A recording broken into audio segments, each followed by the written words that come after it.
Hello, everyone, and welcome to the newest episode of the Theater Enthusiast podcast. As always, Hot Priest Candle is lit. I am drinking out of my Hot Priest mug. Today, we are welcoming actor, writer, director, stand up comedian. He does lots of things, and he's so young. And I say that because I'm older. Please welcome Eddie Datz. There you go. Can you hear the app? No, I don't. Yeah, I believe nobody can hear it. It's for I have it in Plaza app on my phone, and I guess like nobody can hear it now. But there you go. Maybe I should just Thank like you. applaud over Zoom. Hi, Eddie. How are you? I'm doing great. How are you doing? I'm good. It's a little warm in my apartment, but I think it's because it's I'll warmer take than it it. should be outside. I'll take it. I'm from South Florida, so I'd rather be sweating than shivering any day. I'll I'd take it. rather be shivering than sweating because I'm a winter baby and I am from New York. Where in New York are you from? I am from Long Island. Long Island. My I whole. don't have an accent though, and I've That's gotten you think. Midwest before. No, I hear it. No, you Oh, you definitely. I hear mean, it? It could my be the mother's Jewy from Long Island. Cedarhurst. Oh, Yeah. really? It could be the Jewy Long Island that I have. As us South Florida Jews, Long Island Jews, we have that connection. My mother's from Cedarhurst. I have family in Oceanside, Valley Stream. Our Yeah. family accountant is in Garden City, so we all over Long Island. I We feel like got you have more of a Jewy accent than I do. that's. I mean, again, I'm from Boca Raton, so I always say if you don't know My Boca, dad has a house there and he's just like counting the days for him to like officially move down there. And he's like, you need my dad is trying to convince me to move to Florida. And I'm just like, no. Like, I don't like hot weather. Anyway, so I always start with where are you from? But clearly we already like established that. So are you born and bred from Boca? Or I'm a like Boca baby, born and Boca raised. baby? Yes. I work for a medical concierge company, and for the last few months, I've been a part of their Care Navigation Florida team. So we've Oh, been getting a lot of like, oh, I need this type of doctor in Boca, and I need this in this area. So I'm like very well versed in like the specialty doctors of Southern Florida. So you need a there's a lot. concierge in Boca? Let me know. There's a lot of them down there. Yeah, it's Yeah, a lot more doctors are going concierge. Wow, this is so not exciting for any theater fan listening. Welcome to jobs. To very Jewish though. It's a very Jewish conversation we're having. I mean, we've covered yes, doctors, we've covered South Florida, we've covered Long Island, so yeah, people are like, I say I'm a white Jew from Long Island, so I don't know if it gets any whiter than that, unless I was like a white person from Connecticut, but right.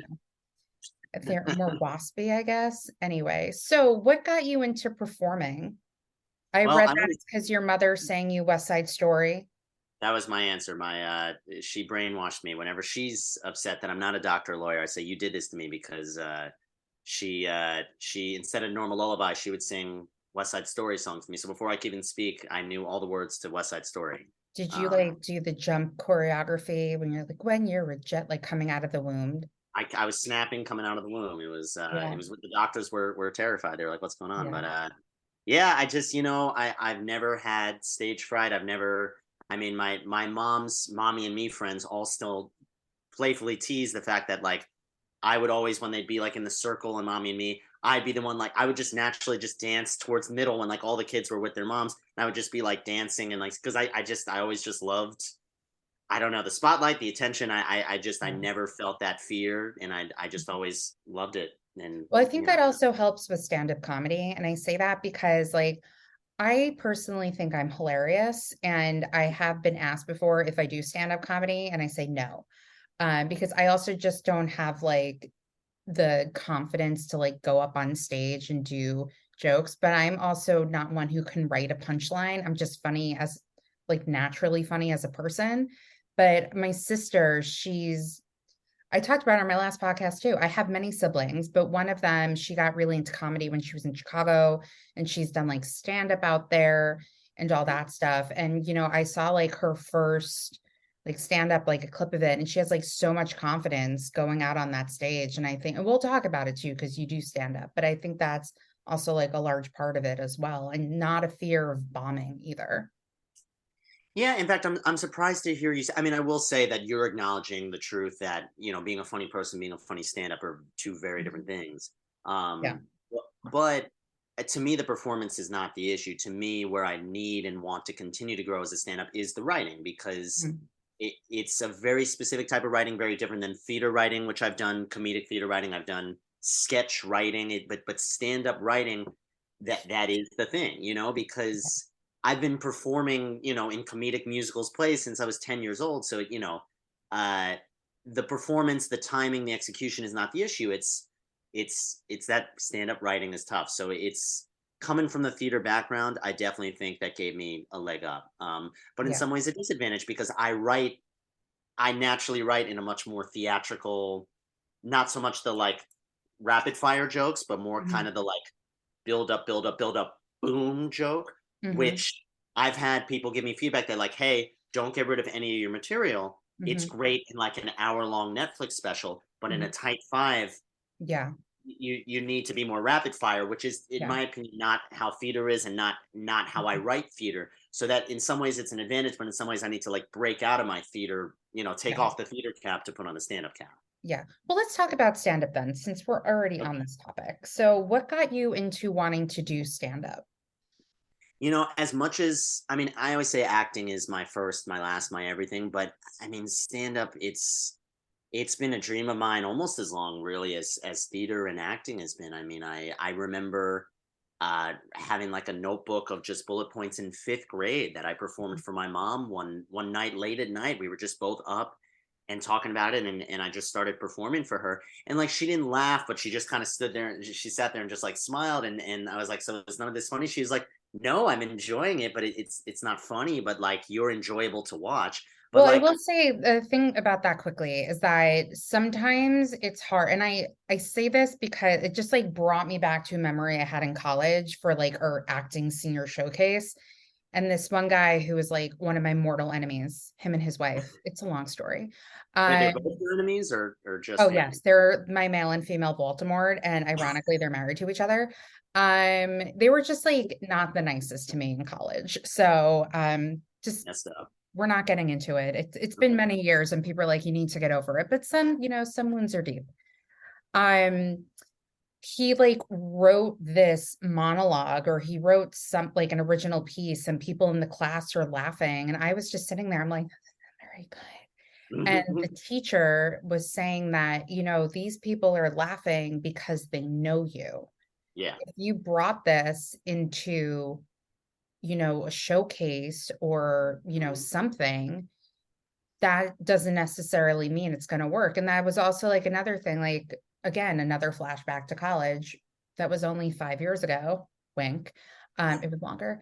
But I directed a show and, this one person was doing something and we're all laughing. And I had to remind her, like, just because we're laughing now doesn't mean at the actual live performance, people are going to laugh. And I think that's like an important thing for people to know that just because people are laughing consistently at something and they know you and then the rehearsal room for you with you, you shouldn't bring that into like the actual live performance because it might not hit in the same way that it did hit in the rehearsal room. You're absolutely right. I mean, and it reminds me of that scene at the end of Fame, when it's the kid was, getting rousing applause from his classmates, and then he tried it out in the real world and it completely bombed. That's one of the many, difficult parts of stand up specifically is the jokes that get the biggest laughs for me, I still don't think are funny. Hmm. But I guess because I say them the most truthfully, because they're not funny, Yeah. and people it gets the biggest belly laughs. Get the jokes that I like write and like really craft Mhm. get like, polite chuckles, and it's Yeah. it's frustrating, and it's also like, what, this is so much funnier than what you just cracked up at. What? But hold on, you think it's funnier. That doesn't necessarily mean that the audience thinks it's funnier. So that's You're also absolutely something. right. Yeah. Well, and also I tried to break out of the habit of rewatching my stand up, because I try to look for, okay, so that's where there was a heavy laugh. That's where there was, I try to like analyze and break it down. Mhm. But I really need to be careful, because my ear gets used to, when I Mhm. say this joke, it's going to get this laugh. And that is certainly not always the case. Mhm. But going back to, I mean, I will say the proudest I am of my relatively short New York stand up tenure was a set that did like well. It got like A- to A+, I'd say, response. had one friend in the audience, and he was filming, and I can't even hear him laughing in the recordings. I don't even think he thought it was that funny, but Mhm. it was like a crowd of strangers cracking up, and I was like, yes, that, because you're right. I mean, it's your friends want to laugh. I mean, I will say that most audiences do want to laugh. I mean, most, Yeah. and that I think is a little different than a lot of the theater world. I know they say like, "Oh, please, we want you to solve our casting problem. We're on your side," but I think most audiences go into it more than casting directors. I think most audiences want to laugh. They want to get their money's worth. They want to have a good time. Um, but like you said, if you've got planted friends in the audience, it certainly it makes a difference. I don't know if that answers that. I don't even remember what the question or the prompt was, but yeah, those are my thoughts I on know, it. we're just talking. That's We're what just this talking. podcast, people We're just just talk and then it just goes on for hours and hours and hours and it hasn't of late. But so let's backtrack a little bit more. So you've always been performing. Were you performing throughout like elementary, middle, high school? Were you doing like community theater? Were you doing theater in school? Did you decide to go to college for theater? Talk to me about all of that. You got it. I was my big debut. I was Marty the Moose in Marty the Musical in third grade, Lovely. um, and that was a lot of fun. And then I always knew I wanted to do it. I, I think I saw my friend, uh, my childhood friend Samantha Pollock. If you're listening, Samantha, she was in like Cinderella at a local JCC, um, and I saw that. I was like I know I can do it. I will do it. Like, and I had no experience, really for the most part. And I saw it, and this was after Marty the Moose, and they had a advertisement for a local kids theater was doing High School Musical, which had come out when I was in third grade, which means this was like going into fifth grade. So it was like the hot phenomenon, and I Mhm. loved it like every It other just kid. also like deeply upsets me when you're like, I was in third grade when I, this came out, and I'm like, well, they just had their 15-year anniversary. you know what? I don't want to talk about We how don't they need to talk went, but about. I We don't need to appreciate talk about. it. But anyway, no, but really, and it did get me feeling sentimental because High School Musical. So that was my first show at a kids theater. I was Chad. I taught myself how to spin a I basketball for don't that even show. know who that character is. Corbin Blue. So that's not Oh, Zach okay. Efron. I wanted the Troy Bolton part. I wanted that. I didn't have that good of a voice back then. So I I will say, like, when the movie Hairspray announced Zac Efron was cast as Link Larkin, I'm like, really? And then one of my other, again, I have a lot of siblings. One of my other younger siblings, she was obsessed with Zac Efron. So I was home and like High School Musical 2 was on. And he did this big song and dance number on like a golf yeah. course. And I was That's, like, now I get why he's Link Larkin in Hairspray. Like, he it is great. makes sense to me. He is great. He's Jewish. He's Jewish. Oh, Shabbat Shalom. Don't know. I do think he's very, very talented. Great actor, great singer, dancer. But anyway, so I did that, and I was at that kids theater Showtime, which is actually no longer in business, but Showtime Theater. I did that from fifth to eighth grade. My middle school didn't really have much of a program, and my high school that I ended up going to, West Boca Raton Community High School, they we had been seeing their shows since I was like Is third, that fourth by grade. Westfield? I don't think No, so. okay. They always say if you've hit the Everglades, you've gone too far. Like it's I don't very, know. very There's a high school by where my dad has a house, so I don't know the name of it. yeah. It's it's about as west as you can. You really can't get much more west within Boca Raton. But yeah. So I knew I wanted to go there because we had been seeing. We had family friends who were in the shows there, so we would support their shows, and they put on like really, really high caliber high school level. Like I most of the shows I've seen at West Boca High School, I will to this day die on this hill, are better than most of the professional shows I've seen in my life and in New York for sure. I've Hmm. seen some of the worst things I've seen in theater in New York, but that's a whole nother Well, it thing. depends on where you've seen Yeah, them in New York. of course. Um, I've but seen anyway, so some. I knew that I wanted to. I loved it as a kid. I was good at it as a kid. Now look, being a boy in theater back then, obviously I had I was pretty much cast for being born male. So I certainly had that advantage.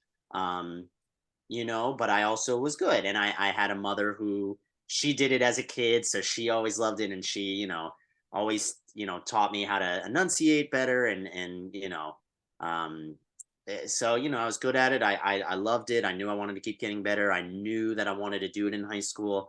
did it in high school, had a blast, was in the shows. I know that's a sore subject for you. I listened to your first episode. I know that high school theater Oh, is the best thing I ever found out in my life was my high school drama teacher doesn't teach drama anymore. And that's it's like, if ever I'm like not in a good mood or if I'm like upset about something, I just remember that and literally my mood changes. It is, I found it out at like the one person I talked to from home. I found this out at her wedding from her family friend whom I've known forever and is a voice teacher. She helped me with my college auditions. And she mm, told me this. And I said, Fran, it is not my wedding, but this is the best wedding gift you have ever given me. And my therapist and I both agreed that I need to have it like put on a plaque or something that like my high school drama teacher doesn't teach drama anymore. It's lit like you can even tell how elated I am just by talking about this. that's your serenity prayer. You read It, that. you know what? It real and like it's, you know, as terrible as it is, whatever. But like she was horrible, spawn of Satan, whatever. But like it's just like a gift from baby Jesus that just keeps on giving. And it's like I will be like, I can go the rest of this interview just thinking about it, not even listening to you, and just be like, oh, so great. I will listen to you. But I've I've had yeah. a teacher like that who, uh, And thank I you for listening to my first podcast. I don't even remember what I talked about because it was so many years ago. it was thoroughly enjoyable. I mean, Yeah. it's been a fortunately it's been a busy start of 2023. And then when you said, hey, you're going to be on, I was like, I should really listen to this. I should get moving. Yeah. And but I I'm just not a big had, podcast. I don't listen yeah. much to podcasts in general. So that's yeah. You know, the irony is I don't either and I have one. But no, I just had like a lot of stuff going on when you like first got in touch with me. So, and I call like the last few months of 2022 my overwhelmed months.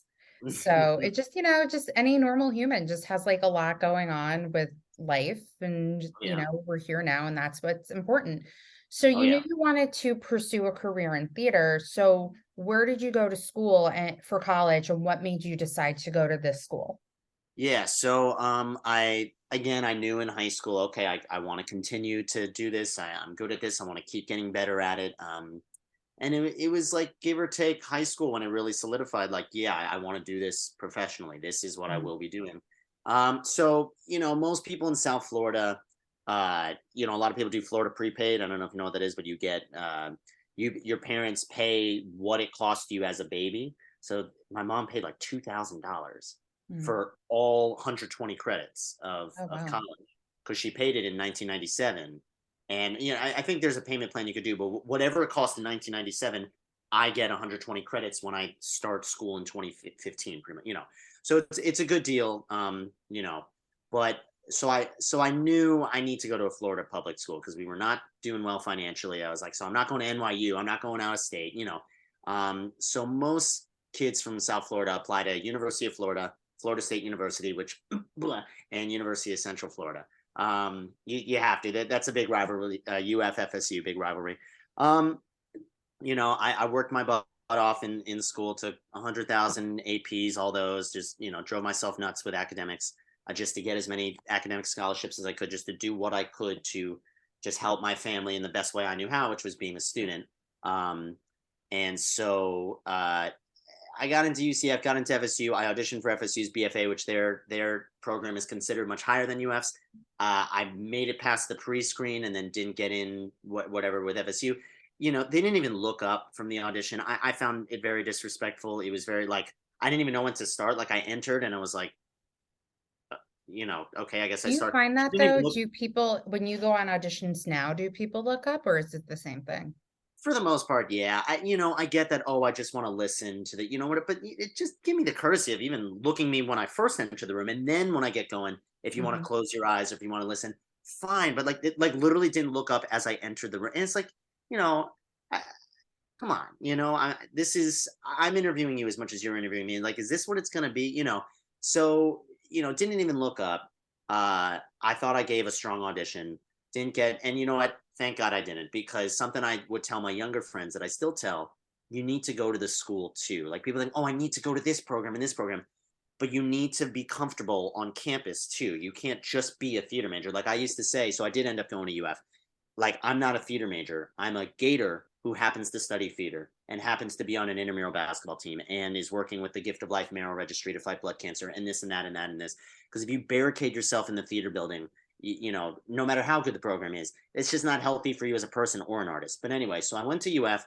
That's really interesting because I feel like a lot of people, I mean, I only know this based on like my theater experience, but I think that's actually a really good message to have out there that you shouldn't just like be all theater all the time because, honestly, like it's kind of toxic.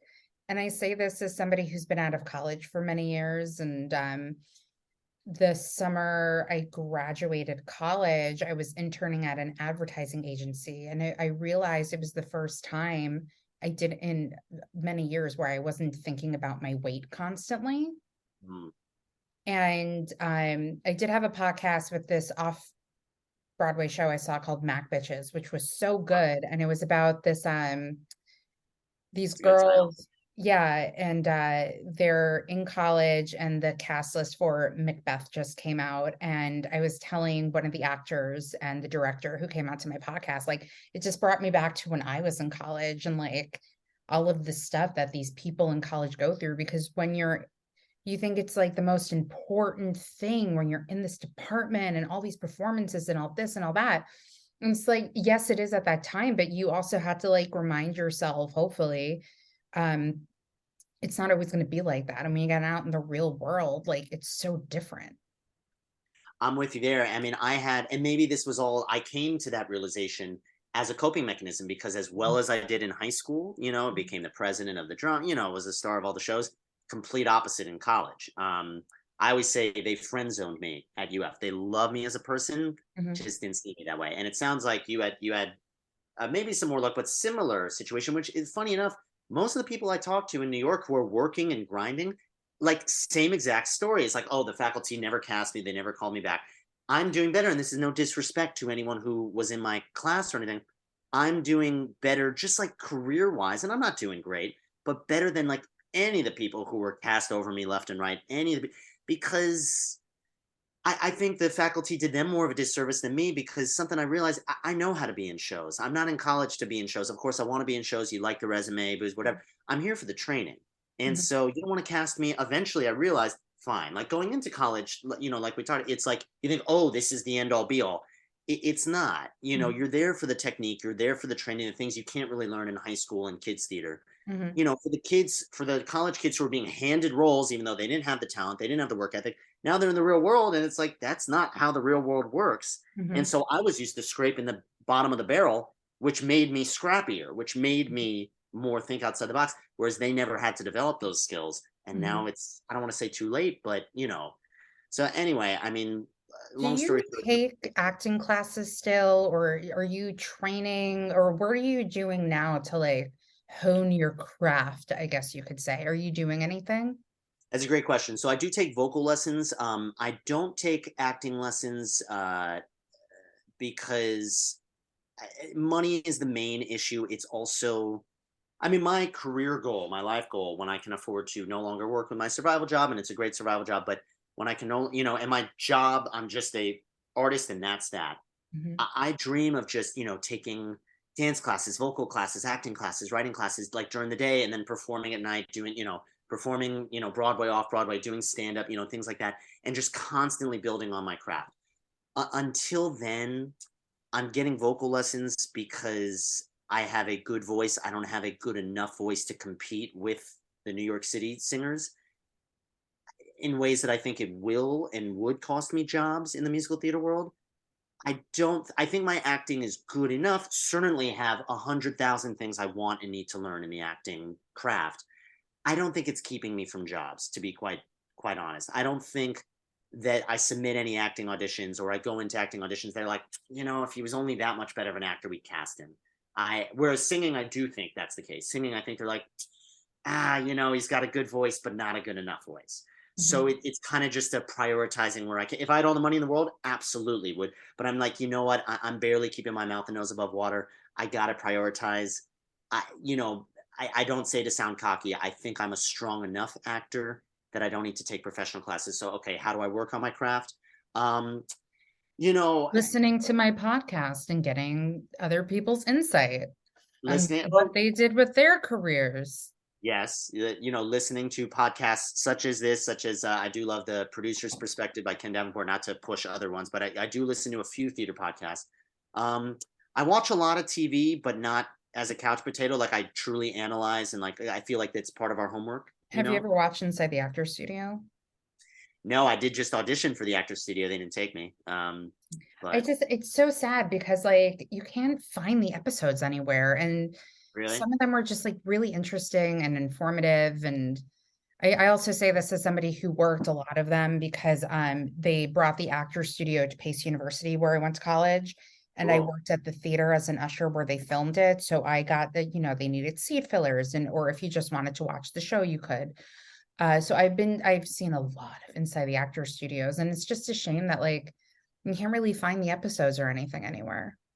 I'm surprised to hear that. Yeah, I would have loved. I mean, that would have been free, great training. I would have loved like an actor's gym. It sounded like would have loved to have done it. I felt good about my audition. I looked good. I sounded good. We got some chuckles out of them. It was a comedic scene. Me and my scene partner, we felt good. Nothing, and they don't give. This is the bane of my existence in the theater world. They don't give feedback. So they said, "All right, sorry, we can't offer it. You can audition again in a year." And it's like that doesn't help me. It's like you say you want to help actors grow, and you want okay, how do I grow from this? Do you have an agent? I have a manager. You have a We're manager? working on getting an Does agent. Yeah. your so I only say this based off of Friends episode, but when Joey goes on auditions and Phoebe gets him an audition and he's like, Phoebe, be my manager, and she's giving him the feedback. Does your manager do that for you? I, you know, he he said to me multiple times, career wise, there's nothing more you can be doing. You're doing everything right. Mhm. And whenever I submit tapes through him or voiceover stuff through him, he's like, yeah, it was great, and I say to him, I'm like, reminder, please tell me if there you can't hurt my feelings. So please tell Yeah. me if there's something off. He's like, no, it sounded good, it looked good. I mean, I think I'm putting out professional caliber stuff. It's just, I would love Phoebe. That was part of my problem with UF is that not until my later years did I start getting some actual feedback that I was like, oh, that's a good note. My first few years, I got, uh, you ever go to the gym or lift weights? I'm like, yes, I go to the gym and lift. Can we talk about my acting, please? I mean, that was some of the. Did you guys have juries? We had juries every semester. I was acting, I wasn't in musical theater, so it was Yeah, different. I was acting as well. I wasn't musical theater. Yeah. So we had Also, like, juries. I couldn't even tell you what I was like trained in. I think like my favorite classes I took was like acting for the musical stage and like first semester Shakespeare. Mm, And when the yeah, professor actually liked me for a minute and trying it was so long ago. But yeah. I'm always trying to grow, and like that pisses me off when it. Am I allowed to say piss? Sorry. Yeah, That that you can say whatever the fuck you want on my podcast. Curse. I just don't really love talking politics, but that's just as a human being. that's fine. That's okay. 'Cause Florida is doing great in that department. Side You're the one note, who and we're don't back don't on get me this started. note. We're back, Don't we're get me not even started. talking about it anymore. It was a side note that's happened. But what But pisses me off is, I yeah, I don't know. I mean, I feel like with what you're saying, and I feel like you're very intellectual that you can go on 100 auditions and only book one. And that's even like what they told us in college. Like you had to be prepared. Like you can be the greatest person. And many of actors have spoken about it. I don't know if they spoke about it here, but like other places, like you just might not be the person that they had in mind for something. And I know for me during the pandemic when I did these virtual readings, and I like to pride myself on being very good at casting parts. And when I was having difficulty trying to figure out who I wanted for something, other people on the team would be like, what about this person? What about that person? I'd be like, no, I don't see them in the part.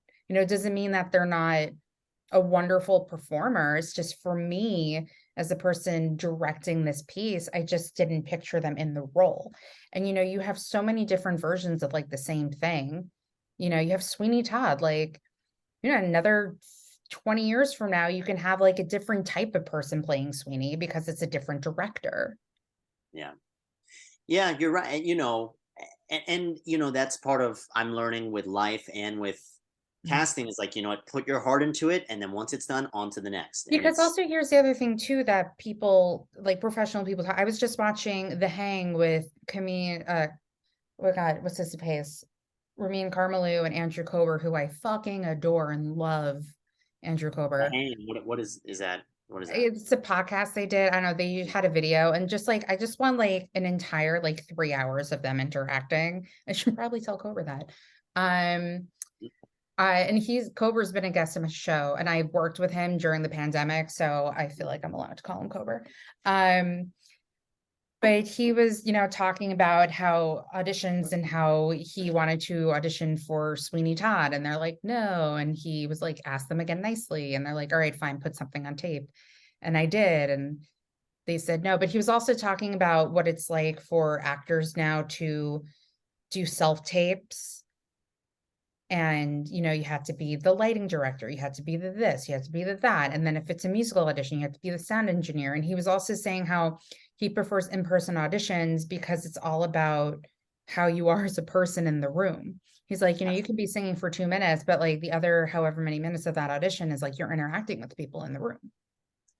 Well, and that's part of why I actually just submitted actually the application for the application to join Actors Equity, because which they're supposed to get back to me. They said 7 to 10 business days. Today is the 10th day, and they haven't gotten back to me. But because I don't Well, know I if you mean, the weekends don't count. business days. I'm talking Okay. business. Yeah. Just say, I don't know if So you were counting the weekends as it was like they are not business days. no. But because I don't know if you noticed this, but like in the past few weeks, it seems like it's just flipped from all online to all in person. I And I don't feel like, audition. I have a job in medical and I have a theater okay, podcast and I did a okay, thing during the pandemic and now I'm here. okay, all right. That's where we Well, are. I also don't think I would be like a very good actor now, even though I have a degree in it. I think I'd be much more suited for directing and like telling people what to do. So and okay. Well, casting. I mean, Yeah. critically important too. But you know, I've noticed there's been a big shift, and I'm curious what your listeners think. A big shift in it used to be all online, like January 31st and before, and now it's like flipped since February. It's like all in person. And so I figured, you know what? I've been here a year plus. I've got 4 or 5 off Broadway credits. Are 10 or 15 credits going to make much of a difference? I feel like, you know, it even just to join, just to be forced to be in the room, to be forced to be seen by them in person.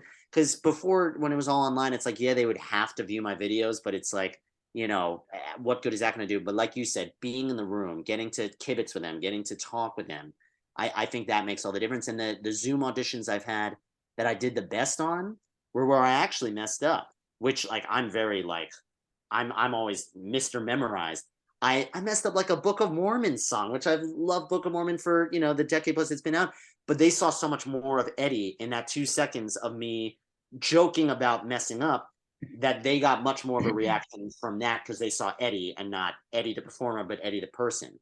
And that was an interesting lesson for me within the last year of like, don't try to mess up, but like just be authentic. And I I think think that you, Eddie, I think you also have to remember that you're a human. And true. even though you are a perfectionist, you have to let that perfectionism go a little bit because you can't just be so uptight and so like, I need to get this right. Because Right. at the end of the day, it's not going to suit you. And if you fuck up, you fuck up and it wasn't meant to be. And maybe Right. the fuck up will get you something.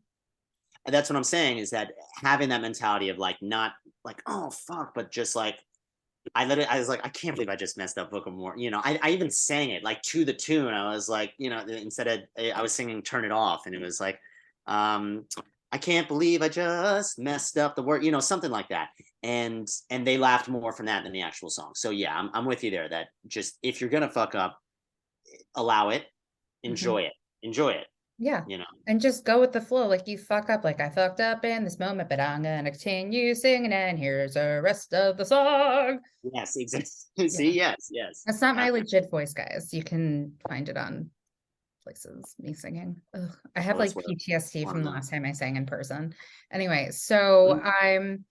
what brought you to New York? Was it after graduation? You're like graduated college, moving to New York? Is that what happened?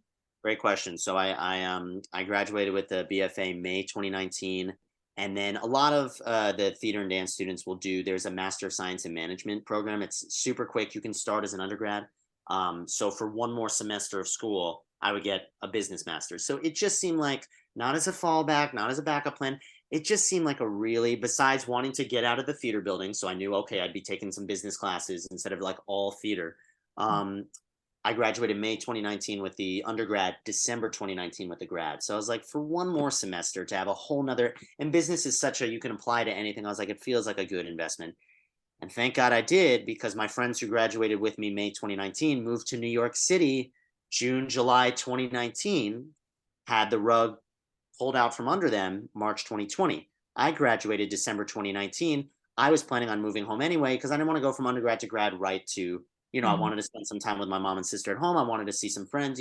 I was working for the Gift of Life Marrow Registry, which they're stationed in Boca. I wanted to build up my savings because I knew how expensive New York was. And so my plan was always move home December 2019 and move to New York August 2020. So March 2020 hits, I was right where I was going to be anyway. So Mhm. I had no momentum to lose. All my friends who were just starting to build their momentum completely, they either were stuck in New York, broke and stuck in their apartment, or moved back to Florida. Whereas I had no momentum to lose. My plan was to move August 2020. Obviously, that didn't happen. So I ended up moving August 2021. I was fully vaccinated. We thought at that time, like June 2021, we thought, oh, here comes the sun. We thought we were out of it. But I figured, I'm fully vaccinated. My family's fully vaccinated. This is going to go away soon. We thought it's time. It's time. I already lost a year and a half. It's time. And if there's anything COVID taught all of us, it is how not promised, not guaranteed anything is. So I was like, I can't keep waiting. Mhm. So now why New York? Besides the many obvious reasons, I did something that I encourage a lot of my younger friends to do. I made a contact map, just a Word document of where all the people in my life are. So New York, bullet point, bullet point, bullet point. LA, bullet point. Orlando, Chicago, just everywhere in my life. And I had, friends, acquaintances, family here and there. New York had more than everywhere else combined, both theater and non-theater people, which I thought was important. Also, again, being a nice Jewish boy from Boca, I'm required by law to have family in New York. It's actually in the Torah. So I had I think two I read sets that of. at my bat mitzvah. What's that? I think I read that portion at my bat mitzvah. That was your parsha. So yes, Mhm. if not in the Torah, in the Haftorah, but yes. Uh, so I had two sets of family who both offered me to live with them. Which you've got friends who say, "Oh, you can crash with me." It's very different when they have your last name. When they have your last name, it's just that much more. So I stayed with my family in Oceanside for a month. I moved August 29th, 2021. Stayed for a month. This apartment I'm in now fell into my lap. I moved to New York City October 2nd, 2021. So I was only with my family a month, which was perfect because it was like just long enough that we could all still miss each other. We didn't get too sick of each other. So yes. So when they say it takes a village, I mean, that was huge to have them as and they've said to me multiple times, they're like, look, worst case, this apartment doesn't work out, you're never going to be homeless because you can Yeah. always just come back to us. And obviously I'd like to avoid that, but um, so between having so much family up here on both my father and my mother's side, because my mother is from Cedarhurst, Long Island, my father's from Mill Basin, Brooklyn. So, I got a lot of family on both sides. A lot of UF people are up here, a lot of South Florida people are up here. And they're everywhere, but New York has a huge amount of South Floridians. I've had a fairly active social life. 98% of the people I've seen have been Floridians relocated. Mhm. Um, Which is and ironic because New Yorkers want to go to Florida. right. Oh, Yeah. I mean, the day I can afford it, I will be a snowbird. I will not be in New York from November to April. I will be house in South Florida, apartment in New York City. That is my long-term goal. But so, New York, and then of course the obvious reasons of, I love film and TV, but I got the sense I could get better film and TV in New York than theater in LA. So I got the sense I could get more best of all the I worlds will here. say LA doesn't have a huge theater scene, but they do have like a pretty decent one. Right. Yeah, that's no insult to LA's theater. I just got the sense that weighing and balancing, if all I cared about was film and TV, that somewhere like LA, Mhm. maybe Atlanta would be more the spot. But I So, wasn't willing to. okay, I feel like Yeah. we're like talking about the same topic. Let's move on to the next thing. So, Okay. That's why I moved to New York. There's my answer. yeah, so you move to New York and then you have this apartment that you're in house sitting or you're elsewhere. I don't know your life. what are the next steps? You're in New York, then what? Do you hustle? Like, what's your hustle as soon as you move to Manhattan to like get the ball rolling of your career? Submitting auditions every day. I had reached out on backstage.com. They have a resources page that I went through. I spent hours and hours and hours weeding through all the agents in New York, the managers in New York. Made a list of reach out now, reach out later, as in like, you're too small for them now or whatever. Don't reach out at all. I then went back and went through the list and looked at their website, social media, blah blah blah. Reached out to a ton of managers, ton of agents, and that's how I got the manager I have now. Just by cold emailing, and reaching out. So that was one of the first steps, and he's been trying to get me an agent ever since. Submitting auditions every day, Mhm. writing when I can. You know, just also being one of my friends said in college. She said I'm the most facey person she knows, which I take as a compliment. As in, I show my face wherever I can. I think it's part of our homework to go see shows. Like I said, you can't say support the arts without supporting the arts. So Mhm. I see if my acquaintance is in something, if I can go, I'll be there. You Yeah. know, and, so it's just showing up. I mean, and also just kind of one thing leading to another to another. So I was just in a staged reading last weekend that I got from that because I met this group backstage of the Tank Theater. Mhm. I did a 10-minute play there that I wrote, directed, acted, and produced. I got from that meeting someone after a show I had associate produced at Theater Row, part of the Downtown Urban Arts Festival. And I got that from a Zoom acting thing I'd done April 2020, the first thing of the pandemic. So it's like the scary and exciting part of this career is like, you don't know things you're doing today could lead to things months, years down the line.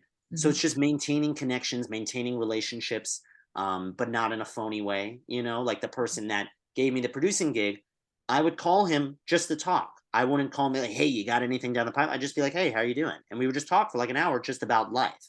And Mhm. then at the end, he'd say, oh, hey, I'm bringing the show to New York. Do you want to be a part of it? I'd be like, oh, now that you mention it, yeah, sure.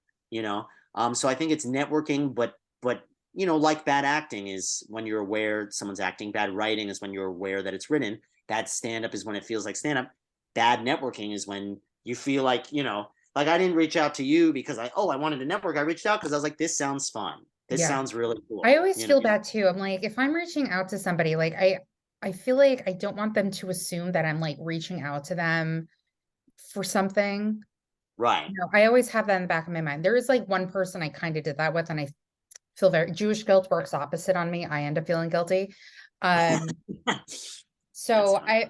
I always feel like, I hope they don't assume that I'm reaching out to them just because I want something from them, which is really not the case most of the time. I mean, unless like I'm inviting them to come onto my podcast, which is a straight up offer. But if there's someone I'm seeing or like whatever, it hasn't happened as of recently, but like I do always have that in my mind. I'm like, I hope they don't think like I'm like wanting something from them just because I'm reaching out or saying hi. And that's why, there were times where like people I went to college with, they were successful in something or they got cast in something. And, I congratulated them. And I was like, oh, I don't want them to think like if I'm seeing them in something or something, like I want something from them.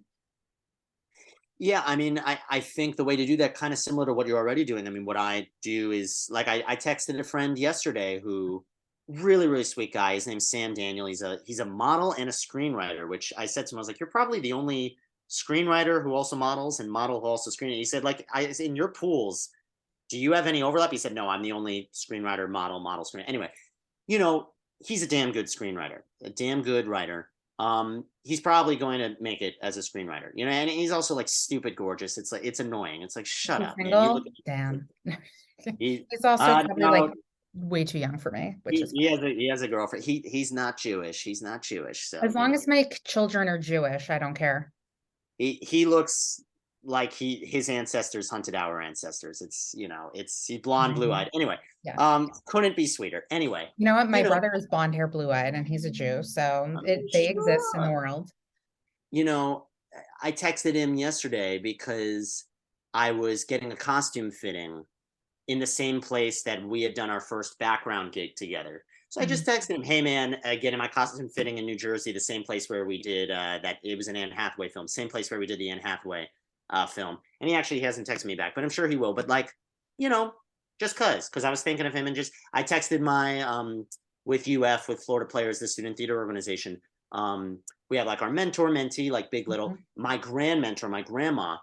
I was on set yesterday doing background work, and one of the actresses just had like a similar energy to her, similar vibe. So I texted her, "Hey, on set, saw someone who Mhm. has a similar energy to you." She hasn't Yeah. gotten back to me either, but like I'm sure she will. But like, Yeah. yeah, that I like to do that too, just to text people, just cause, so that if I then say, "Hey," if I need something, it doesn't feel like it's out of the blue. It feels like, well, we have a relationship, so it's not Mhm. as much of an ask. So that Yeah. that those are my thoughts on that. So you're talking about doing background work. How did you, is that a part of your like quote unquote survival? I don't want to say survival Yes, it job, is. but like a lot of people, I mean, I went to college with someone who was like in a shit ton of stuff doing background work. So how did you get involved with doing that?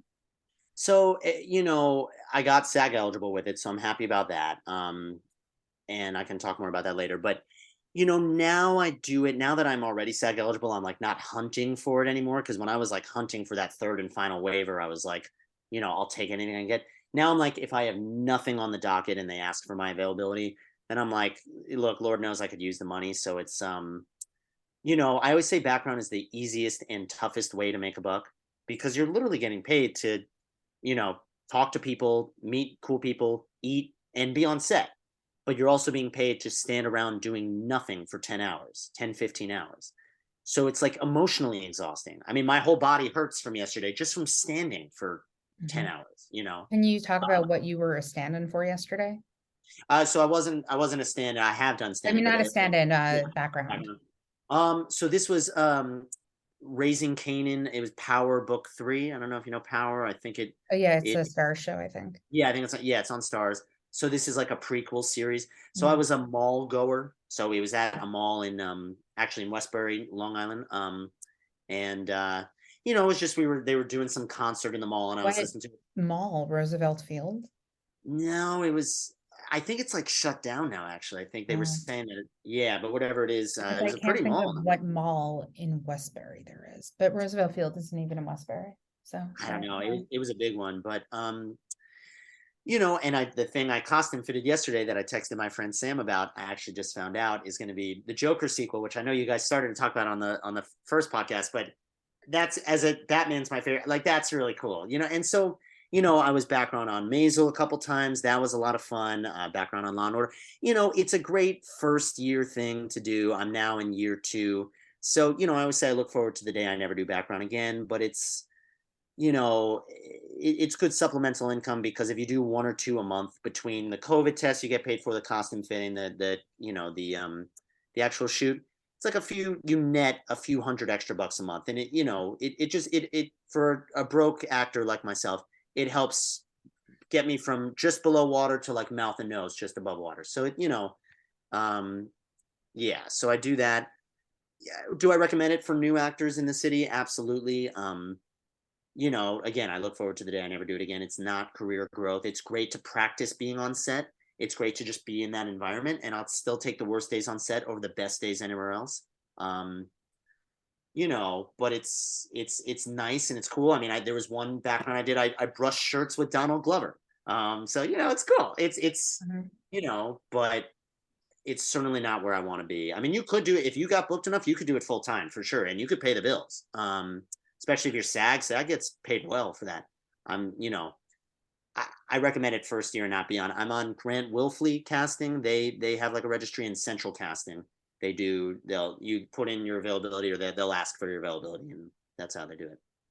Very cool. So what other survival jobs are you working with right now? Um, doing You doing, I should say.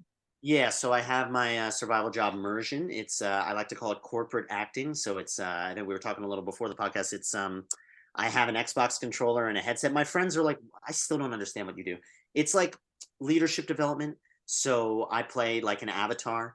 So you never see my face, but I see them. So we'll be on like a Zoom, and I'll be like, Allison, I'm really mad because Eddie did this, this, and this, and I'm gonna quit unless you do this. And you have to be like, well, I hear you, Eddie. And how does that make you feel? So, acting with a very lowercase a, but the pay is good. It's a nice balance of But you know it, what though? It's an acting job. it is. It is. You know what? I resent, and look, if you need to wait tables to make a living, that is, do what you need to do.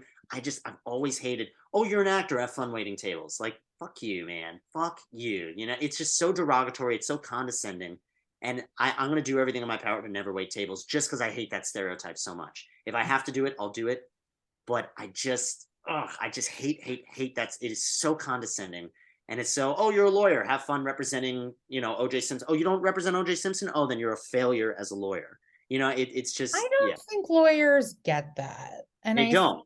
But they that's, don't. I'm sorry. In and defense of that's how someone it who's sounds to related me. to two lawyers. My Uh, mother's a lawyer. My mother's a yeah. lawyer. But that's how ridiculous it sounds to me. Like, oh, you're not a Broadway star, then you're a failure. And it's Oh, it's like, like, oh, you're Jewish. Enjoy your bagels and lox. Like, sure, yeah, to an extent, yes. So I do that. I'm doing this. it's the stereotype you don't like. I hate the stereotype. No, I use the lawyer example. You would never say that to a lawyer. So why Mhm. would you say it to an actor? That's my, um, Because but people don't think of lawyers in that way. They think of of course, actors, as a certain, a lot of people who aren't in the profession or don't know what it is. And, I think it's the same thing with any profession you don't really know or you're not involved with, or it's really anything. Like I had I dating life, it doesn't exist. But family members who are not on these dating apps or are not experiencing it, they're like, oh, well, this person met this person on this app and blah, blah, blah. And it's like, yeah, but that's that person. My experience isn't the same. And like, just because that happened to them, like, they don't understand it because it's not the experience that they're experiencing. So with acting, you can easily make like a nice living as a performer, and you don't have to be this like A-list B-list well-known person to have like a nice sustainable career as a working actor, artist, writer, performer. you look, we're preaching to each other's choirs. I'm there with you, but Yeah. it's definitely, you got to be scrappy to be. I mean, I'm doing I'm like pretending to be a client for some law school students at Seton Hall Law School, Mhm. not this weekend, but next weekend. Where like yesterday I had to read like the case Oh file my and like God. I feel like that would be so fucking fun. I'm sorry. it was fun. It was fun. Like, I hung out with someone a couple of weeks ago and we were talking about something and she was saying how she, for like medical school, she like goes in as like a patient and pretends she has some Pretty much. sort of like disease. I was like, that's so fun. Yeah. So, again, I'll take that over again, waiting tables. I'll take, anything to use the acting skills to get into the character. I'll take it. Is it theater? Is it artistically fulfilling? Maybe it will be, maybe it won't. I hope so. I've never done it before. I'm looking forward to it next weekend, but you know, it's not what I moved to New York for. It's not what I I became an think you actor have to for, change but your mentality of this, Eddie. I think it's like, Seth Rudetsky said, think of every audition as a performance. yeah, yeah, This absolutely. is, instead of being like, I don't want to do this is a chance for you to perform and you're getting paid to do it. It's not how you would want to, but it's a chance to like I'm quoting in the air, like exercise your skills. So I think you had to change your mentality of that. Sorry if No, I'm being like preachy. no, give me, hey, look, I'll take any advice I can. I mean, that was my point earlier, is that I wish I could get more feedback. I don't like Yeah. no feedback. That doesn't help me Yeah. grow. Stop being a Yeah. bitch. You're performing. There Stop you being go. a little bitch. That's my harsh Jewish motherness. You No, want me to well, like put on the Long Island Jew accent? Because I will. Listen, you are gonna be here, you're gonna perform, it's gonna be great, you're getting paid, sure, you're not playing yourself. There you go. sure. That's all you can do, Yeah, and maybe you'll all meet you a can nice do. Jewish girl while you're there. Who knows? You don't know. Just Listen, the plaintiff could be a Jewish girl. You don't know. Her father could be a doctor. who knows? Marry Who her, you got Dr. Adjacent. I'm happy. but no, you're absolutely right, and I'm excited for the opportunity. It does sound fun. I'm just saying that, like, is it? I consider it still part of the survival job and not the dream job, because it's not what I went into this for. But I'm going to go into it with an open mind, and we'll see. It could be a lot of fun, So But it's such a unique survival job too, because what yeah, survival job do a lot of people have where they get the chance to perform? yeah, Even if no, it's yeah, something different, it's still their chance to utilize the skills that they have and they can still get paid. Is it something they ideally want to do with their life? No, but listen, like, you know, people were, you know, dressing up as like Elsa and going to parties, right, to as a survival job. And that's a performance, you yeah, just have to like think of it as a positive thing. And you're it's a cool absolutely right. survival job to have. as It is. opposed to No, waiting tables. right, exactly. And it's and then besides that, it's honestly a lot of saving money. It's not a ton of making money. Yeah. It's more the, if it's less than an hour and a half, I'll walk instead of Subway.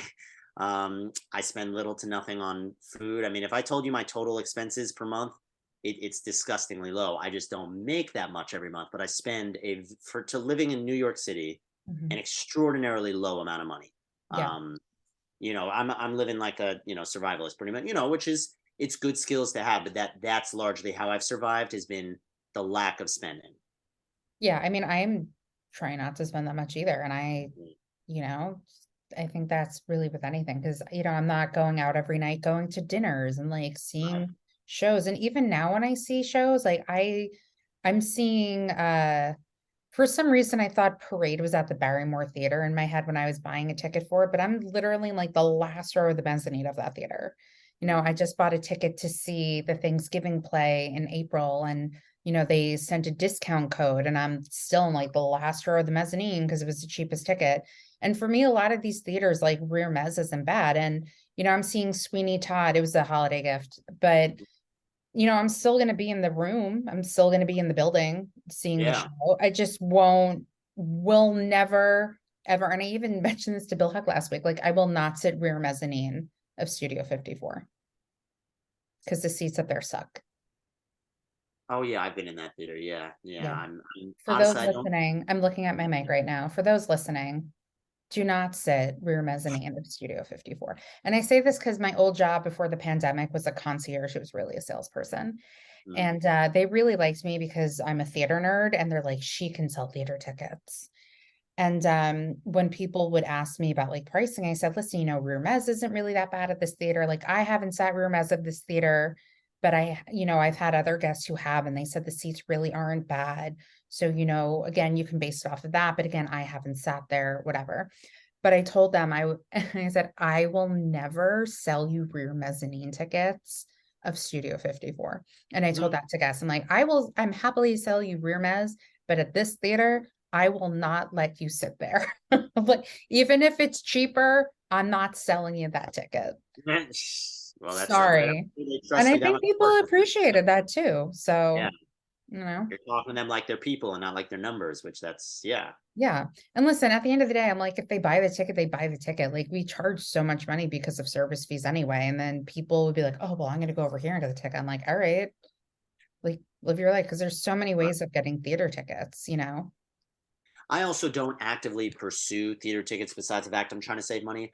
I have kind of, But being a space. you are in the age range though. I've recently aged out of some of them. For like the 30 under 35 tickets and like Link Tick and Roundabout. Cause if you're in a certain age bracket, these theater companies have tickets for like 30 something dollars that you can get. You That know, is, yeah. I'm seeing Camelot because of the Link Tick. I got to see the collaboration with Paul Bettany, who I fucking love, and Eric Mm, Jensen, who came onto my podcast, and now we're friends. right. And Jeremy Pope and Chris Rodriguez, and I got the 30 under 35 ticket, and I sat front row, and I got to see like Paul Bettany, and something rolled off of the stage, and I got to put it back on the stage, and it was really cool. And apparently, they talked about that backstage too. And I told Eric Johnson, he's like, "That was you." Well, I think that we talked about that on my podcast, but yeah, there are ways, and there's also TDF, which I'm a member of. But I will say that during the pandemic, I would talk to people and said, I'm very curious to see what theater pricing is going to be once theater returns. And it's got better, but it really hasn't. But back in my day, rush tickets were a lot cheaper. mm. Lottery tickets were a lot cheaper. TDF tickets were a lot cheaper. Like, I think I saw something where like rush or lottery tickets or something for like Some Like It Hot is like $65, which And is that insane to me. that sounds about where they are. And honestly, you would definitely know better than me. I don't think it's going down anytime soon. I don't think so either. I mean, the reason I saw Take Me Out the second, I loved it the first time I saw it, and then they announced like Bill Heck was going into the show, and I've been an admirer of his, and again, it was just like beyond like my God, like he came on, and I hope to get him on again because there was so much I wanted to talk to him about and ask. I was very excited that he was going into the show. And the reason I got to see it again was because I won the lottery for it. And the same thing with Kimberly Akimbo. Like I was off randomly once on a Wednesday and I was able to see the matinee of the show, and it was wonderful. I mean, it's definitely once I get a little more financial breathing room, I'm going to start looking into that. I'll tell you honestly, there hasn't been in the year plus I've been here, nothing that I've been like dying to see, things that I certainly would have loved to have seen, but I'm like, do I need to? But also being as like I was saying, being as facey as I try to be.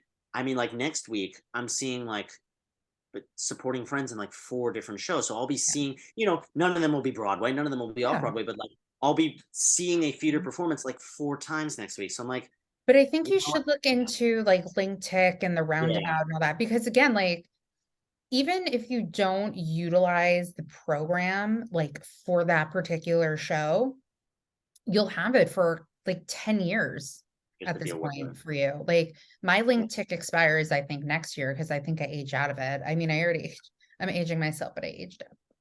No, I aged out of Manhattan Theater Club. I'm 36, that's fine. But yeah, no, like I saw a lot of shows because they had the 30 under 35 tickets, and also like a lot of shows do rush too, which is great, like through Today Tick. So I saw like How I Learned to Drive like a bunch of times because of the rush tickets and stuff.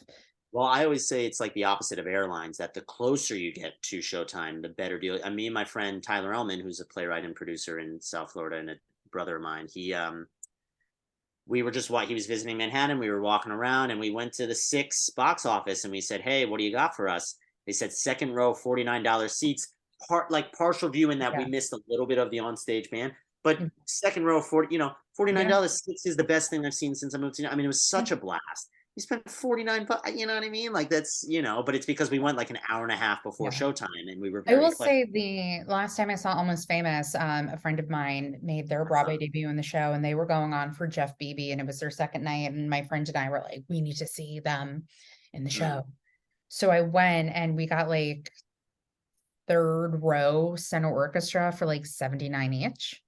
wow. Pretty great. I saw it with so funny enough, and you had on your podcast, you guys were, I think on the first episode talking about Almost Famous. I think, if I remember. I love that movie. I can have an entire podcast about that movie. I took a film class in college. I wrote my final paper on Almost Famous. Yeah, So that movie has a very special place in my heart. it's funny you say that because that is my Oceanside family who I stay with for a month. That's their favorite movie. Mm. And my aunt texted like me and my cousin saying, clear your schedule. Wednesday night, we're seeing Almost Famous, the musical. I was like, okay, great. And I happened to be visiting Long Island that day anyway. I was like, hey, just so you guys know, I never saw the movie. And they're like, oh my God, it's our favorite movie. We have to watch it. So we watched it like 3 days before seeing the musical. And then we were outside the musical. And my aunt runs into Cameron Crowe, Yeah. the writer of it, because he I was did just hanging not out. get to meet him, Couldn't which have been sweeter. Could not have been sweeter. yeah, Yeah. again, because my friends in the show and I would talk to them about it, and they would say like, "Oh, he's the nicest," and blah blah. I'm like, I just need to meet him Could not one have been day, one sweeter. day, So we one day. got to meet him, and the woman playing Penny Lane. I Mhm. don't know her, but I know someone who's worked with her. So Macy Schmidt, she's making waves. She's killing it up here. We went to University of Florida together, and she orchestrated in Bryant Square Park. I want to say, did they do like the free concerts every week Mhm. or something like that in the summer? So they like an all-female orchestra, female performers. Each performer was more magnificent than the. I mean, they were just extraordinary voices. And one of them ended up playing Penny Lane, and I was watching Almost Famous. I'm like, I know I recognize that voice, Soleil and Pfeiffer, yeah, what's that? Soleil Pfeiffer. Yes, yes, yes, that's right. And you And look she's at her and you're like, she's beautiful, and I am a gremlin.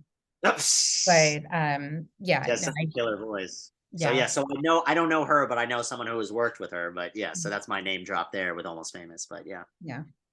My friend who was in the show actually came on to the podcast too, which was really cool. And this was before they went into, I don't know if it was Cat. I think it was. Oh yeah, no, I think they were already cast in it. And it was so because he played Silent Ed in the band. So it was really cool to have my friend be a part of oh, in the band. Stillwater. Oh, Hmm. And he that's cool. understudied Jeff Beebe. So like we saw them their second night on. as That's that cool. baby, and they were amazing. I was gonna say, I'm let me trying know. to get their pronouns correct, so that's why I keep saying Yeah, they, their. I don't think those are their pronouns per se, but I just, want to make sure that I'm getting it correctly. gonna be respectful. Yeah. Um, so where did writing come into play in your life? You know, playing with toys as a kid, like I could never just play. Like there always had to Mhm. be a storyline with the toys, and like I would then, okay, I'm done playing with my toys today. We'll pick up the story tomorrow. You know what I mean? Like Mhm. I don't know if that's normal or not normal, but like I can never just play. Like I always there had to be like a linear, narrative going on with Mhm. with the characters. Um, and so, I mean, I guess been writing what I wanted to be novels, but I mean, looking back, they were probably terrible. I think the first thing I ever wrote was called Hero Man. I'm a big comic book fan as well. And it was like, I think just you not, need to write, which I'm sure many people have, like a parody superhero, like short play or like sketch and just do it. That I'm just giving you life advice on what you should do. well, and which of course now that's taken off of the boys and Invincible and all that. And Marvel's doing it too, is kind of like, ish parodying the comic. I do have a play idea, which every writer has 100 ideas, but of like, about like hero therapy. And it's like a hero seeing a therapist and just like what it's like to have the literal weight of the world on their shoulders. So not like a parody, but just like a lighthearted, I guess, drama of like getting into the mind of a hero, because I do find it fascinating. But You should um maybe do that as a support group instead. That way you have that more could be, well, characters. kind of like that's a famous scene they all do at districts and state competition, the Disney mom there, or the Disney therapy group. It's like all the Mhm. princesses, Yeah. in therapy. So it's, yeah, that could be interesting. But anyway, so I'm just filled with ideas for people. So you're hey, welcome. hey, look, I'll Mhm. take it. I'll take it. Just credit me as like when you get like an award for it, just thank me. I got you. I got you. And I'll boost this podcast as well. And we'll say this is the first time I've ever been on a podcast, so I'm really honored and excited. You're welcome. Thanks to But Megan. yeah, yes, they. I'm curious. And Megan Losey and Aaron Losey. I did high school theater with Aaron Losey and Megan Losey. We were in the medical academy together. Quick side. How do you know Megan and Aaron? We met on a cruise ship. We went on a cruise at the end of August, and I met her and her friend Alexa, who I'm Instagram friends with, I guess you could say. We follow each other, and we met at we met in Cozumel because they were going on an excursion. I was going on an excursion and I was by myself. So I just like chatty and I just like Mm. started speaking with them. And then like the subject of theater came out and we kind of nerded out a little bit. And then like we went our separate ways. And then I think like one of our last full days on the boat, like I ran into them Mm. and then I just kind of hung out with them for a few hours and then we're like, let's follow each other. And then she came to New York and I hung out with her and her sister for dinner. And yeah, we just follow each other on Instagram. It's great. Well, next time they're up, perhaps we can all get together, because I saw them as well when they were in New York. That's Mhm. it. So for the listeners, that's how I'm here in the first place. Was I was Yeah. getting ice cream at Anita's Gelato in the Upper East Side. Great ice cream. And they said, "Oh, like you should connect with Allison Tenney." And so that's how we got connected. But yeah, they are dear friends of mine. Megan, I was in many classes with. Erin, I was a Yeah, love interest Megan, of. Megan is awesome. Yeah, Megan's Yeah. wonderful. But anyway, so that's that. But what were we talking about? Writing. Okay, so right, acting, I do find myself sometimes just monologuing in my apartment by myself because I just need to act in that moment, which, maybe is kooky, but it is what it is. Writing to me is like throwing up. It's I can't not. I mean, it's cathartic isn't even, it's like the 10-minute play that I mentioned that I put up at the tank, which I'm very proud of. It's when I kept on. So I get my best writing ideas when I'm about to go to sleep, in the shower, or driving, as in when I can't write it down, which is really, really frustrating. And so, like, I literally be like in the shower and like trying to write it like on the glass Maybe because you I'm like, should get like a dry erase board that doesn't like whatever with the right, that doesn't, shower. and it's so frustrating. But I think it's because my mind is the most Mhm. open and free. So I have a journal right by my bed because I can't do it, because you're not. Here's advice for the listeners: you're not going to remember it the next morning. I Mhm. promise you, you will Yeah. not remember it the next Like I morning. don't remember most of my dreams when you wake up. You won't. And even if I'm like conscious, even I'm like, oh, this is a good idea. Ugh, I'm so comfortable though. I don't want to get up to it. Even write it on the. It's right next to me. I'm like, no, I don't want to move. I'll remember it tomorrow. It has something to do with The Sopranos. I'll remember it tomorrow. And then I'm like, nothing, can't remember it. So, Mhm. um, and there was one night that like I just kept on hitting the pillow, and I'd be like, oh wait, hold on, that's a good line. Would write it down, turn off the light. Okay. Oh wait, no, that's a good line. Write it down, turn off the light.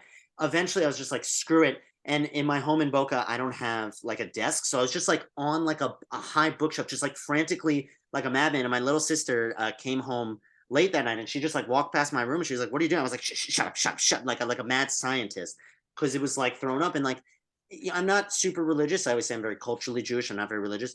But whenever, there's been a few signs from the universe of like, yeah, you got to do this theater thing, because could I have just taken what I wrote and just crumpled it up and thrown it out? I guess so, but it would have killed my soul. I mean, my body would not let me sleep until Mhm. this was written. It literally, I kept on trying to sleep, and it was like, no, you got to write this, you got to write this. So it's sometimes it comes from painful experiences, sometimes trauma, sometimes just ideas. But it's the most cathartic out of everything. And not even cathartic, just the most needs to happen. Like you don't choose to throw up. You need to run to the toilet and throw it. It's like I run to the computer to type it, clack, clack, clack. Mhm. Um, and stand up is similar in a way that I'll get an idea. I'm like, oh, crap, I need to write this. Mhm. And I love stand up. I miss stand up. Something I find very difficult with being the multi hyphenated artist. Have you done stand up in New York? I have a lot, but not since August.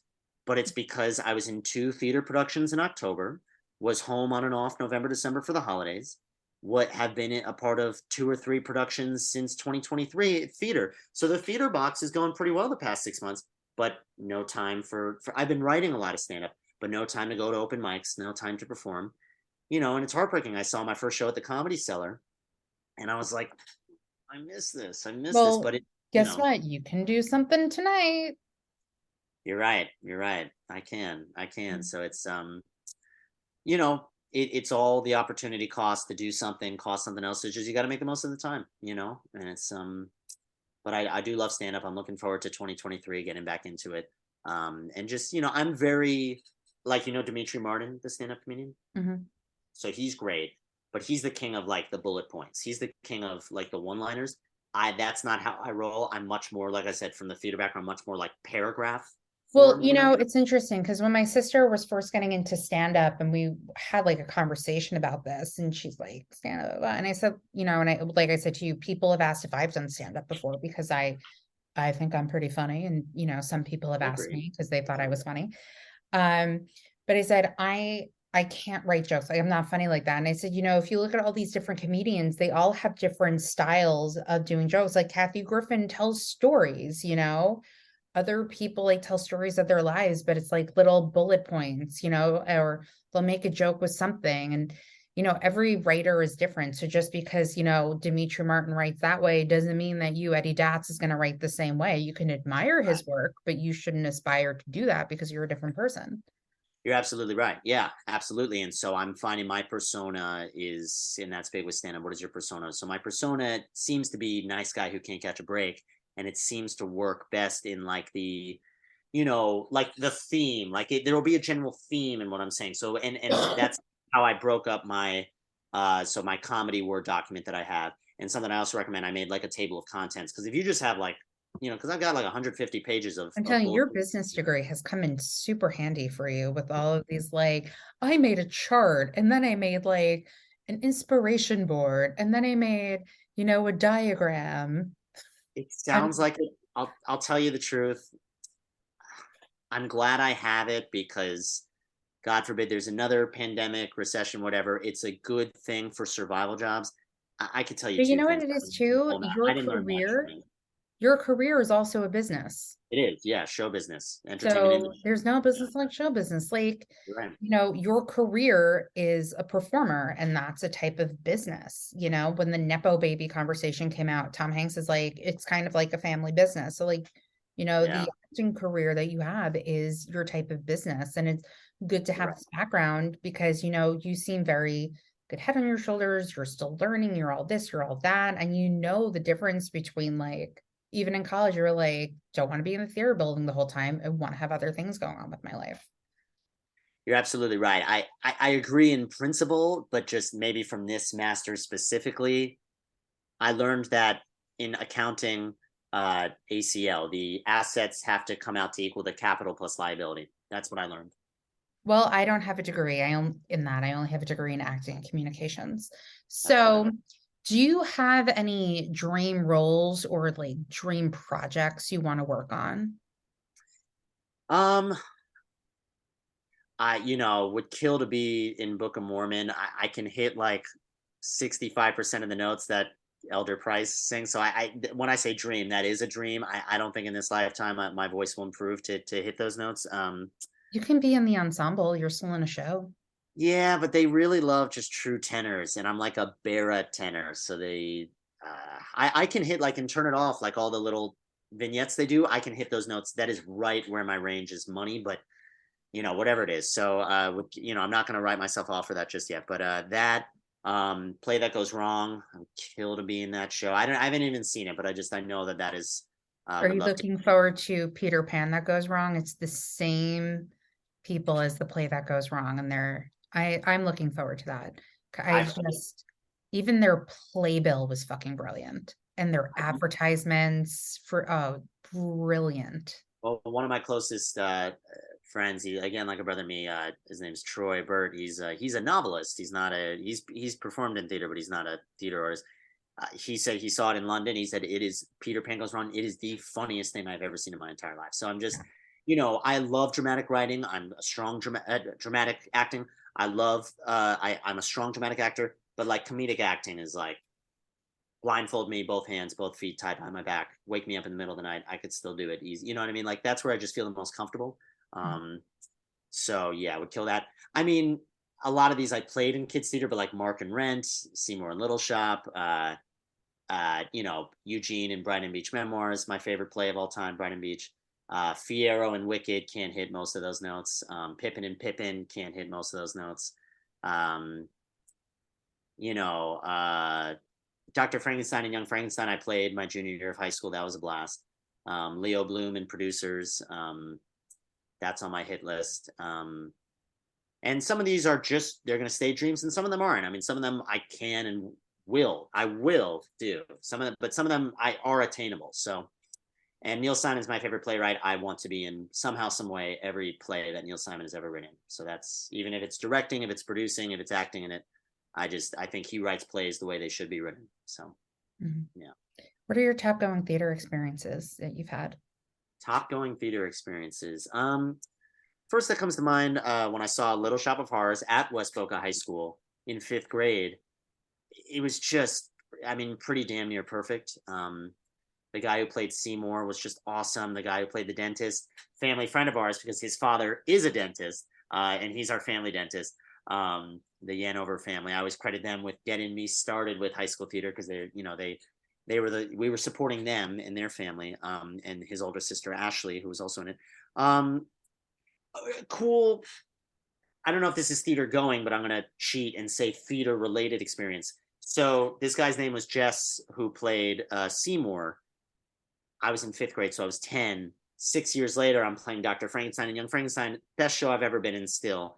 It won all these awards. It did really, really well. It was a really damn good show.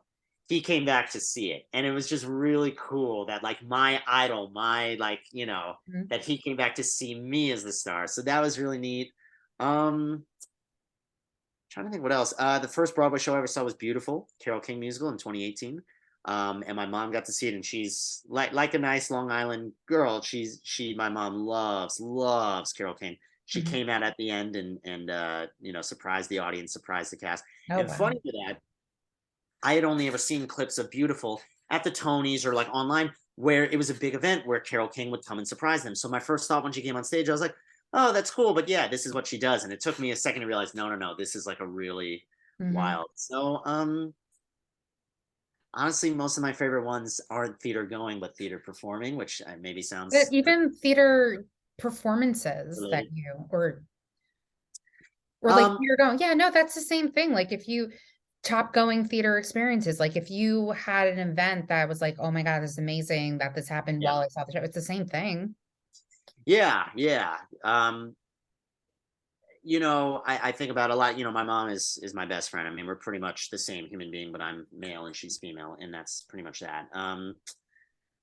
The first district critic. So we had the district thespians and the state thespian competitions in high school.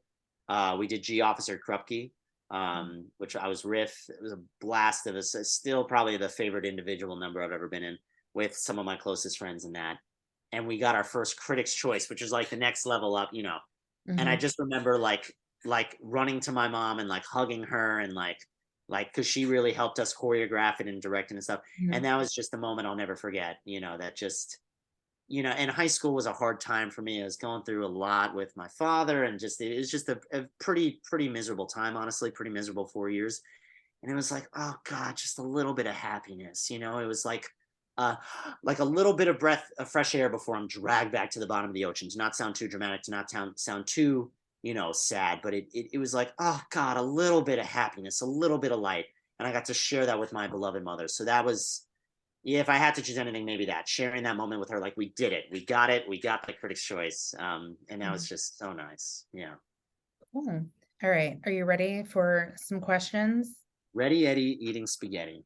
Yeah. Oh, look at that. You incorporated your name. What Yep. is your favorite word? Favorite word. Ooh, that's a good question. I've never been asked that question before. You're probably gonna be asked a lot of questions you've never been asked before. Favorite word. Oh man, like I want to say love, but that's such a cheesy answer. And It's that's like I guess the whatever you want it to be. Cheesy, not passion. cheesy. All right, Passion. passion it is. What is your least favorite word? Wow, another good question. Oh, there's a lot of them. There's 10. Just get excited. You need to like Allison. look into Inside the Actor Studio. Oh my God, And for those listening, need to look into it also if you haven't already done so. few things can shut me up, but you really got me. I don't. Oh, my least favorite word. Again, I think like the meaning of the word, not just like the because everyone says, "Oh, I hate the word moist," but like that's never bothered me. Like the sound of it. I'm not gonna lie, problematic because everyone uses that word left and right in not to get too political, but like in the world of ever since Trump, there's been like a big reaction of like over censorship, in my opinion. And I say that as a passionate liberal, but it's problematic. I find that people use that word incorrectly, and I think that's yeah. Okay. What turns you on?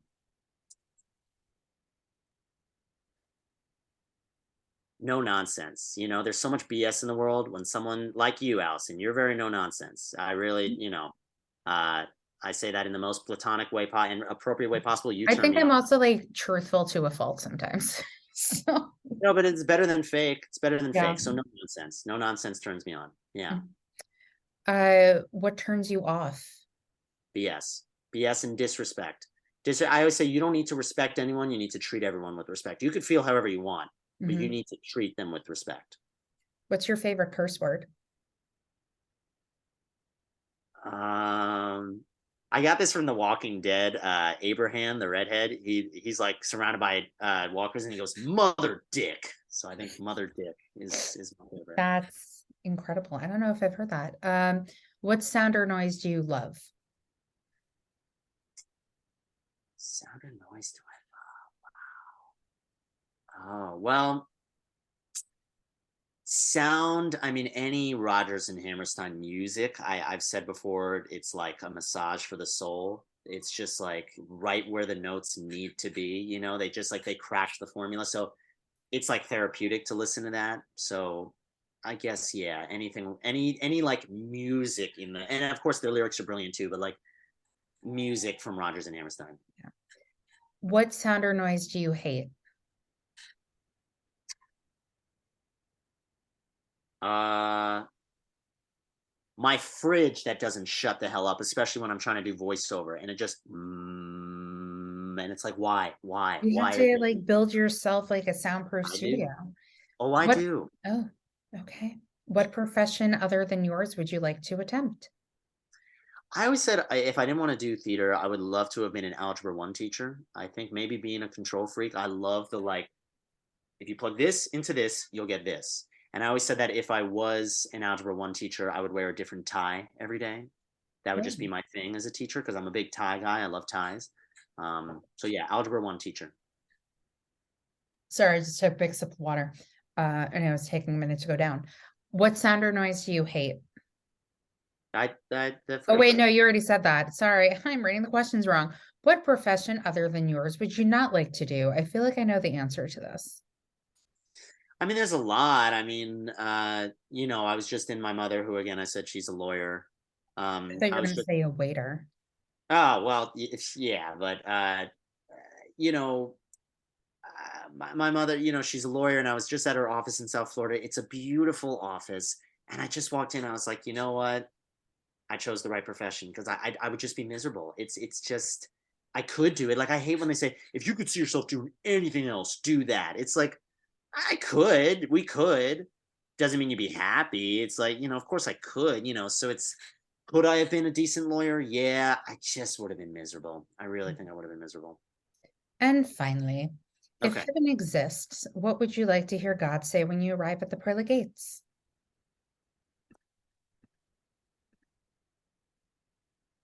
Because I have a lot of ideas of what I hope heaven is. I haven't thought too much about what God would say, though. Wow, these are some damn good questions, Allison. Well, it's not me. They were asked in Inside the Actors Studio, and James Lipton Oh, would always say, like, these questions are from Bernard, some French last name, I can't remember. So hmm. what what do I want God to say? Um, where would you like to begin? beautiful. And finally, my last question, why do you think theater is important? You could look at all the statistics behind music therapy and you know how students across the board do better when they're a part of any art form, whether it's band, chorus, whatever. They do better in all their other classes too. They're just emotionally happier. you know are we don't get much time in this life. Are we here to just survive, or are we here to live? Because you know do you need art to survive?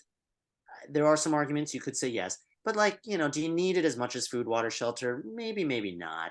Like, what the hell are you doing here then? I mean, it's throughout the pandemic, whenever I would go for like a wellness check at the doctor or whatever, they'd ask, okay, what do you do? They'd be looking at their chart, and I'd say I'm an actor, and they would like look up and they'd say, oh, thank God for you. And this is the doctors, the frontline warriors against COVID.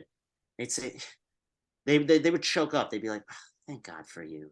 What the hell are we doing this for if not for you guys? And I'd be like, you're the doc. But it's like they say, look, I'm in this war zone practically as a doctor fighting this pandemic. I have nothing but Netflix and HBO to come home to and like just release and escape. If I didn't have that, oh my God, I'd lose my mind. So I think it's just to keep us sane, to give us some semblance of happiness. I mean, they say dancing is the language of the soul. It's like, it's just soul crushing, the idea of a world without art. So I think just to nourish our souls and just to try to get some semblance of happiness. I mean, I think happiness is elusive for everyone, no matter where you come from. Mhm. But I think it's impossible to obtain without art and without theater. Yeah, Those are my thoughts on that. cool. Well, now that we've come to the end, is there anything you'd like to add, ask, say, sing, dance, even though nobody will see you dance? I will. um, this has really been a lot of fun. I mean, I could just say I think you're a really great host, and I think this is really a lot of fun. And I thoroughly enjoyed. I want to keep listening. Like I said, I listen to like 20 minutes of a podcast a week, so it's like I'll Oh, get yeah. you were like, I listened to the first one. I think that was like 2019. I Wow. mean, yeah, I think, um, or 2020. I don't even remember, but it was a while ago. No, Um, yeah, thanks for listening. Thanks for having me. I mean, I look forward to coming back with like more to say because I've progressed mhm. in my career. I look forward to you saying, "Oh, you were here when you hadn't done a whole heck of a lot, and now you're making your way." So what has changed? How do you feel? What's better? What's worse? I'm looking forward to that. So yeah. Cool. Well, everyone, thank you for listening, and till next time. Next time. Oh, oh shit, I'm doing something wrong. Hold on. All right, now we're